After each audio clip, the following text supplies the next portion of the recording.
it's Rachel from All About Planners. In this video I'm doing a review of the Purple Trail Planner. So full disclaimer, I did receive a copy of the planner and all of this cute stuff in front of me for free in exchange for this review. I was going to place an order anyway, I had it on my Black Friday shopping list, but a few weeks before the company emailed me, so I was like, oh my god, good timing, yes, I would definitely love to do a review. So yeah, let's have a look at the cute stuff and then we'll have a look at the planner. So I got really excited when I saw these Pentel pens because Pentel is always really good quality. These are really nice colours for colour coding, so I'll definitely be doing a pen test and trying those out. Purple Trail were nice enough to send me this cute little confetti notepad, really good little scratch pad, to-do list. Love that little colour scheme of the confetti dots, really cute.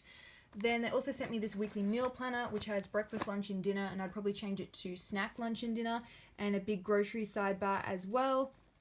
They have tons of planner stickers to choose from on their website. I had a little trouble choosing between them because there were so many cute ones, a variety of functional icons and decorative ones, birthday stickers. I ended up choosing the summer one, which had like a citrus theme. It's summer here in Australia, so that would be cute. They had some birthday stickers, functional icons, can never have too many of those. I really like these little donut ones, really cute. So yeah, tons of stickers to choose from. Obviously a lot more than what I've grabbed as well. Okay, let's go to the planner.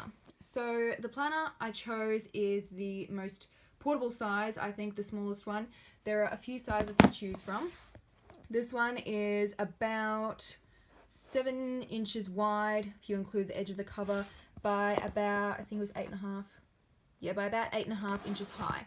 Now, if you're looking at it thinking that looks a bit chunky, it is, because I purchased the 12-month planner and then I also added on as many add-ons as I could, which was 4. So it is quite chunky. It's probably about 1.5 inches, like the coil. It is quite chunky, but I don't take my planner with me. I leave it on my desk and then I take a photo. So if I'm out, then I can just look at the photo. If you do want to take this with you, I would probably recommend not adding on extras because it does make it quite bulky and it is a little weighty. Now, as for all of the customization options, there are tons of different cover designs to choose from. I chose this cool constellation pattern because it was something that I had not seen before. You can also change the colors, so I picked the rose gold, but you can get like a silver and just a gold as well. They have all different patterns to choose from, and obviously you can customize it for free with your name or whatever text that you like. So the cover is like a glossy thin cardstock, and then it has this frosted cover to protect it. You can also choose to have it laminated as well. So inside the planner you have the This Belongs To page, and just overall the planner has a very simple design.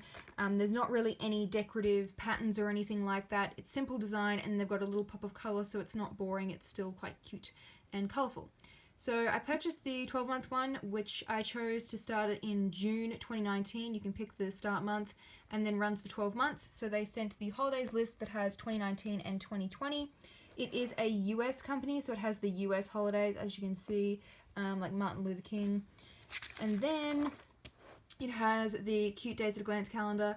Absolutely love the color scheme of this calendar. Look at how nice these colors are. Really, really cute. Love it. And they also match the colors of the tabs. Love when it's all coordinated and color coded. Okay, so for each month you get the lined notes page and then the divider page. Now the divider is quite simple. It's just this dot grid pattern with the color of the month and then the tab. These tabs are huge. They're some of the biggest tabs I've seen in a planner, and they are really sturdy. Like, that's not bending at all. Really thick cardstock, and it's got the laminate on the front and the back, so it's not going anywhere. And then for each month you get this little overview page which has birthdays, events, and then things to remember. I do think these boxes are a bit big. Like, I don't normally write that big. You could probably fit a few more things in there if they shrunk the line spacing down, but anyway, still functional. Okay, so the monthly calendar. It is the same color scheme as you can see, the tab, and then the month is all in orange. It has the US holidays printed, just like with the national holidays page, all printed on the monthly calendar for you already. It starts on a Sunday, the monthly calendar, and it has this lined notes sidebar as well, which has the usual line spacing. I would say it's about 0.25 inches, which is pretty standard for a planner. Now, as for date boxes being combined, if you follow my blog, you'll know what I'm going to say. I hate when they split boxes in two. Thankfully, this planner does not do that. As you can see, they've got the 30th down here on a new line. Sorry, I don't know why it's shaking so much. I've got the 30th down here on a new line, so it's got 6 lines for each month rather than say 5. So if I go to another month, love that green. So yeah, it's got the 6 lines again, and then it just has this blank one down the bottom. So if you don't have a month where it needs that 6th line, it's kind of, I'd say, dead space. It would make more sense to me if they just restarted the numbering up the top, because you've got all these giant gaps here. Anyway, at least the boxes aren't split in two. So as for the weekly spread, it starts on a Monday. So when you've got a split month, these ones are blank, and then it will start it on like the 1st. So you're not flicking back and forth. So if you've got a date and it finishes in July, you're not looking to August, it's still with July. So if I go to September, for example, see how it's blank, and then you've just got the 1st on the Sunday. So you could use this for extra monthly planning, extra note space. You don't have to flick back and forth in between months. If it's in September, it's with the September tab. So looking at a full week, it starts on a Monday, which is not consistent with the monthly calendar, which starts on a Sunday. Unfortunately, I do like it when they keep it consistent. They have tons of different layouts to choose from for the weekly spread. There was quite a few that I really wanted of them all, but I ended up opting for this horizontal layout. So it has a this week overview, and then a note section, and then a line space, and then unlined, which I'm probably going to use. So this is for blog planning, and then I might do build you and reminders, or put some stickers in there, or like events, etc. So you get an even amount of space for each weekday, but then Saturday and Sunday are shrunk a little. So Sunday is even slightly smaller than Saturday. Probably prefer if they kept it all even like spacing for all of the days of the week, but it's still functional, and you do get that little bit of extra space up the top if you needed more room to plan your weekend, or just use one of the notes pages. One of the other layouts that I really almost purchased was a categories one, so similar to like a mum planner where you have all the different categories for each day, and that one looked really cute. However, I'm kind of glad that I didn't choose it, because I think it would end up making the boxes quite small if you purchase this small page size like I did. So if you're going to get the categories one, I'd go the larger page size, but this small one for horizontal I think is good proportions. So at the end of each month, it just has that lined notes paper, and then you go into the tab for the next month. So I'll just show you some of the other colours of the planner, all different colours throughout. So we had some yellow, orange, blue, green. This one is my favourite, it's like pinky purpley colour, and some red, really nice vibrant colours. So let's talk about the add-on pages. So you can have up to 4 add-on pages. So I chose the maximum 4. So I chose to-do list, checklist, travel, and then dot grid paper. So same design as the other dividers, it just has whatever add-on you chose. So these to-do lists, always handy, just a bunch of mini checklists. You can use them however you like. Can never have too many of these, and heaps of them come with the add-ons, and they were quite affordable as well.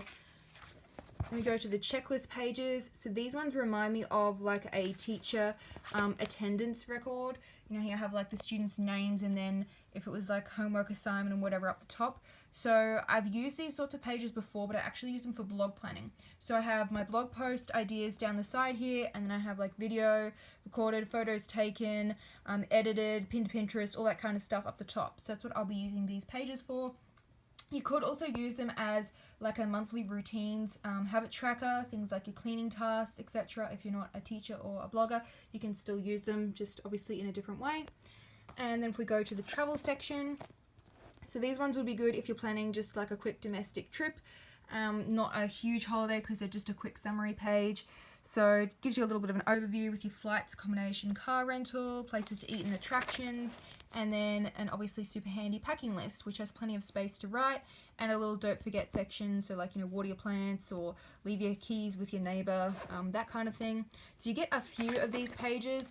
I'd probably prefer if they're a little bit more detailed rather than having quite so many, because I know in one year I probably wouldn't need to use as many as what they include in the with the add-on section. So maybe a little more detail, or like a notes page in the travel section itself would be handy. Lastly, I got the dot grid pages. So I've tried bullet journaling a couple of times. One of the reasons that I probably didn't stick with it was because all of the bullet journal notebooks seem to have that hardbound style with yellow paper, and I just really hate yellow paper. It's a bit yucky to write on, and I really like bright white. So I'm seeing more and more planners include these as an add-on, and that's what I'll be using these ones for. Look how crisp and white that paper is. Love it, love it, love it. If you didn't want to do bullet journaling, you can still use dot grid pages for things like habit trackers, mood trackers, urine pixels, all that kind of stuff. And then obviously at this page size, it's very handy and it's portable. You can get the larger size as well if you're fed up with the usual dot grid notebooks being about A5. You find that's too small. You could purchase the larger planner size with the dot grid and then use that as a bullet journal. At the back, you have the option to add a pocket folder, which I did, which is double-sided. Feels like cardstock, feels quite sturdy. Probably one of the more sturdy cardstock pocket folders that I've seen in a planner, and it has a cute little rainbow, don't know if you can see that, rainbow dot grid. Really like that, nice little added touch. And some stickers. So again, you can never have too many stickers. Some functional ones, love, love, love these little flag stickers. Little to pay, important, some functional icons. I don't know why I'm shaking so much today.